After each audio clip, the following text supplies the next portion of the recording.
और इस वक्त की सबसे बड़ी खबर इजरायल यूथ से जुड़ी हुई आ रही है। इजरायली डिफेंस फोर्स यानी आईडीएफ ने खान यूनिस शहर पर ऑपरेशनल कंट्रोल का ऐलान कर दिया है।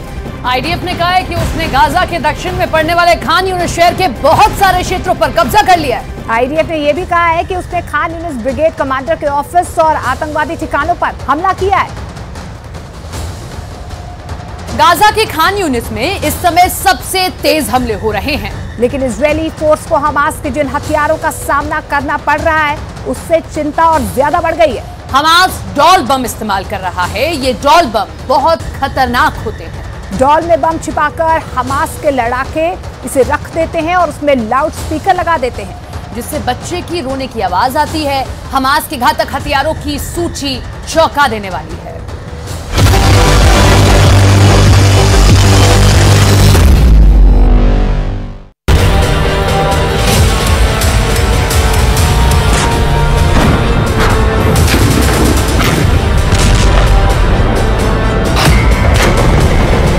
डॉल बम,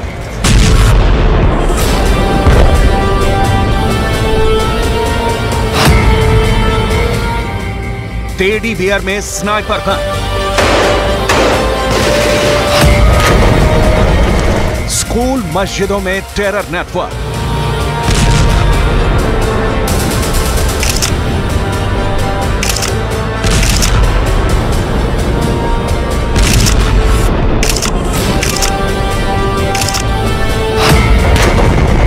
हमास की खौफनाक साजिश।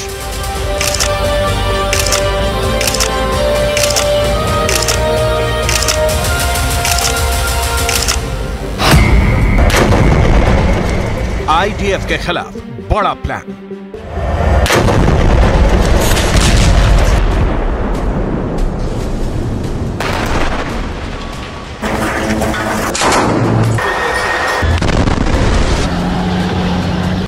गाजा में हमास का रिएक्शन देख इजरायली सेना के होश उड़े हुए हैं।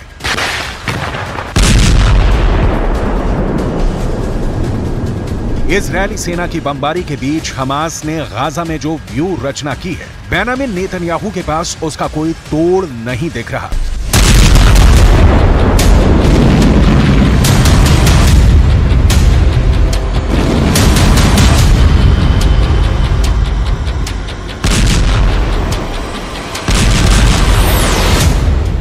इजरायली सेना जिस ओर मूव कर रही है, हमास ने उस रास्ते में बम फिट कर दिया है।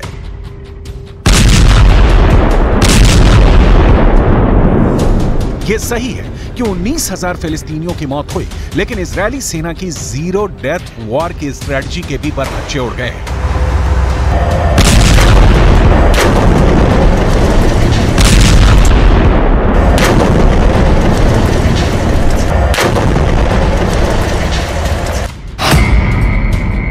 हमास के जबरदस्त प्रतिक्रिया की वजह से ही 27 अक्टूबर से, यानी जब से इजरायल ने गाजा में जमीनी हमले शुरू किए हैं, 121 इजरायली सैनिकों की मौत हो गई है। यह आंकड़ा हमास ने नहीं बल्कि इजरायली सेना ने ही जारी किया है।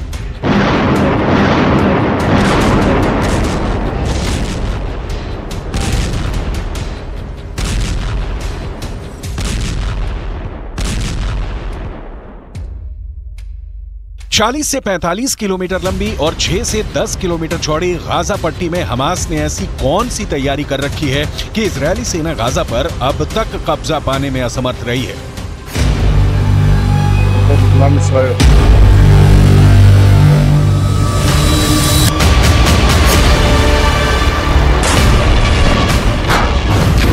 हमास ने ऐसे कौन से हथियार जुटा रखे हैं जिसका जवाब इजरायली सेना के पास नहीं है।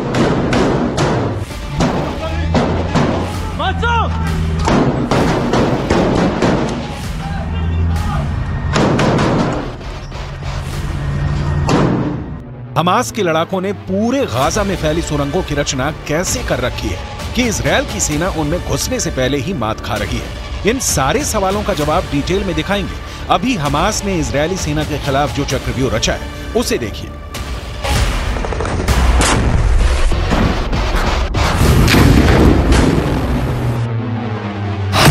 हमास नए नए तरीकों से आईडीएफ के जवानों पर हमले कर रहा है। हमास के आतंकियों ने गोलियों के अंदर बम भरकर उसमें रोने की आवाज निकालने वाले स्पीकर लगा दिए हैं।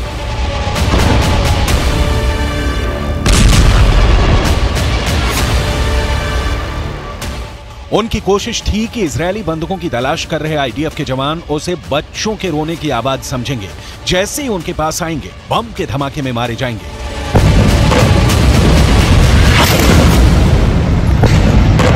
लेकिन हमास डाल डाल खेल रहा है तो इजरायल पात पात। इजरायल इंटेलिजेंस यूनिट ने इस साजिश का पता लगा के अपने जवानों को अलर्ट कर दिया, जिसके बाद डिस्पोजल स्क्वाड ने उन्हें निष्क्रिय कर दिया।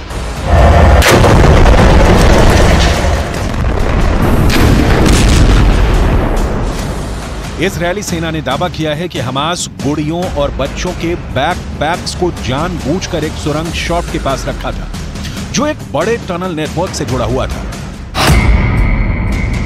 इजरायली सेना ने उस इलाके की तलाशी ली और घात लगाकर किए गए हमले के साथ साथ क्षेत्र में हमास की खुफिया जानकारी और टैंक रोधी ठिकानों का भी पर्दाफाश किया। आईडीएफ ने दावा किया था कि हमास के आतंकियों ने टेडी बियर के अंदर स्नाइपर राइफल और बम छिपाए हुए थे। इन टेडी बियर को लेकर आतंकी आम लोगों के बीच रहे थे। इसके अलावा गाजा के कई स्कूलों और मस्जिदों के नीचे टनल नेटवर्क भी मिला है। इसके जरिए आतंकवादी सुरक्षित आवाजाही करते। इतना ही नहीं, हमास ने इजरायली सेना की नजर से बचाने के लिए स्कूल में हथियारों का गोदाम बना रखा था।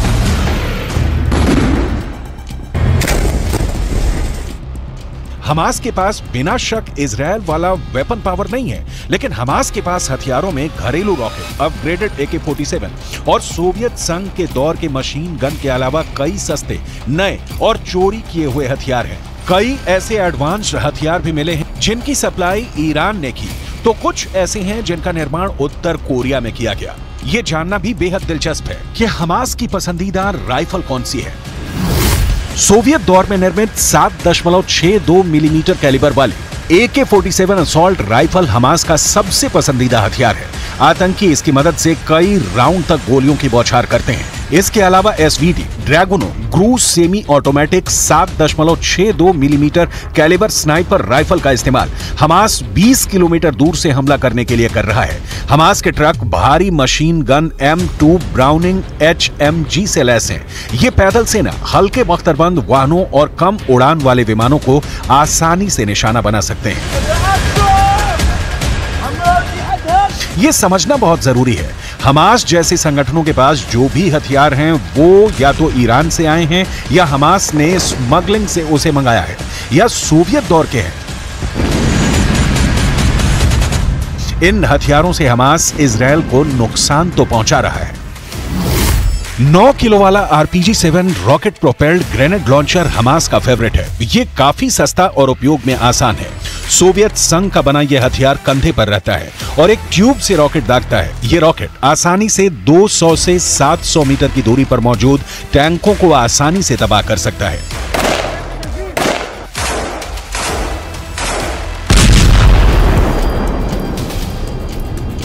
हमास को इजरायली सेना की ताकत का अंदाजा है, इसीलिए हमास ने 2014 से ही इजरायली हमले का प्रतिकार करने की तैयारी शुरू कर दी थी।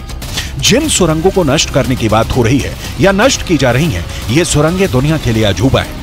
सोचिए जरा, 40 से 45 किलोमीटर लंबी और 6 से 10 किलोमीटर चौड़ी गाजा पट्टी में जमीन के नीचे हमास ने 500 किलोमीटर लंबी सुरंग खोद रखी है।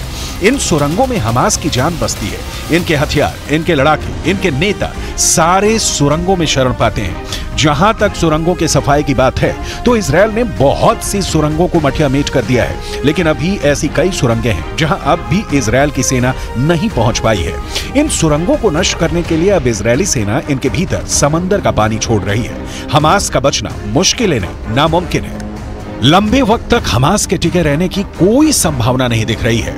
ईरान, जिससे सबसे ज्यादा हथियार मिलने की हमास को उम्मीद थी, उसने साथ छोड़ दिया है, लिहाजा हमास फंस गया है। बाकी किसी भी अरब देश से उसे कोई मदद नहीं मिल रही, जबकि इजरायल को अमेरिका से सीधे हथियारों की सप्लाई हो रही है। नतीजा जमीन पर दिख रहा है।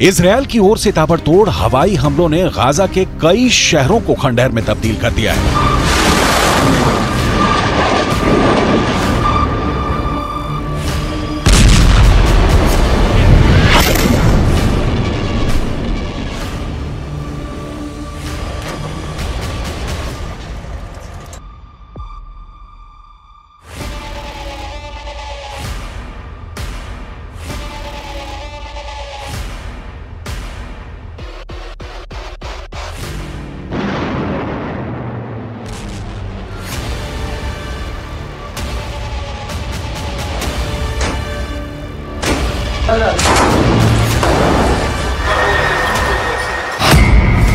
गाजा हमले में करीब 40 से ज्यादा लोगों की मौत हो गई है।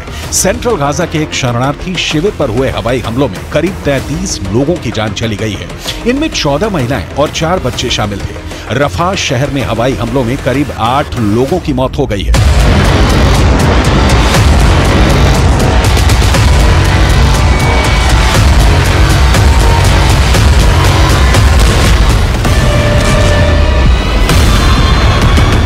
हर बीतते दिन के साथ इजराइल गाजा पर अपना नियंत्रण बना रहा है। खान यूनुस में इस वक्त इजरायली सेना भीषण बमबारी कर रही है। खान यूनुस से नहीं, गाजा के कई बड़े शहरों पर इजरायली सेना ने हमले तेज कर दिए हैं। इजरायल के प्रधानमंत्री बेंजामिन नेतन्याहू को बहुत गौर से सुनिए, क्योंकि जिन्हें युद्ध विराम की उम्मीद दिख रही है, उन्हें बहुत निराश होना पड़ेगा।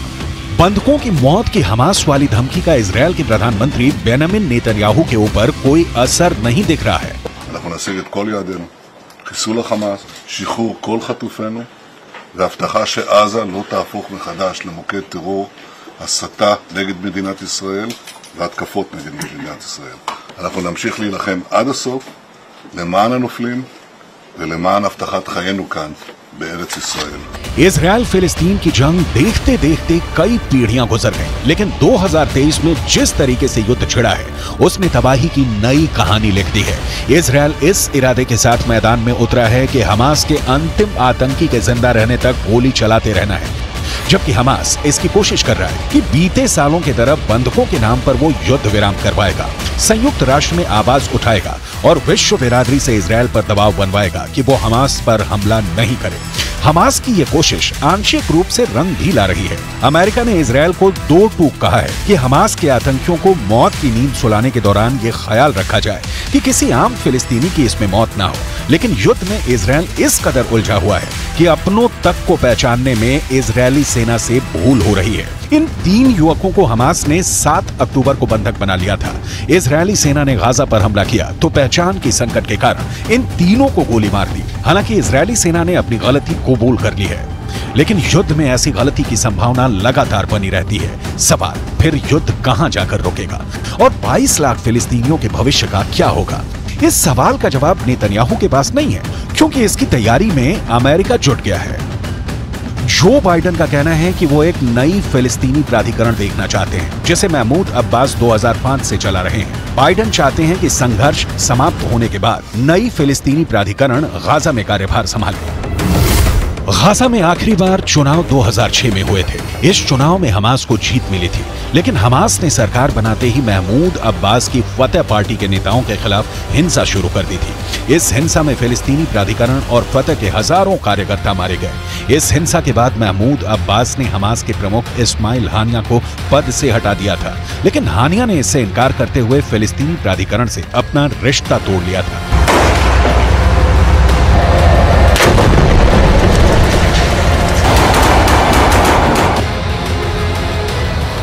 गाजा का क्या होगा, ये तभी तय होगा जब युद्ध समाप्त होगा या युद्ध विराम होगा, और ये दोनों सूरतें फिलहाल तो कम से कम नहीं दिख रही हैं। हाँ, एक बात जो अब तक युद्ध के दौरान देखी गई वो ये कि अरब वर्ल्ड का कोई भी देश हो हमास के साथ जमीन पर युद्ध लड़ने के लिए तैयार नहीं है, ना ही खुलकर मदद देने के लिए राजी है।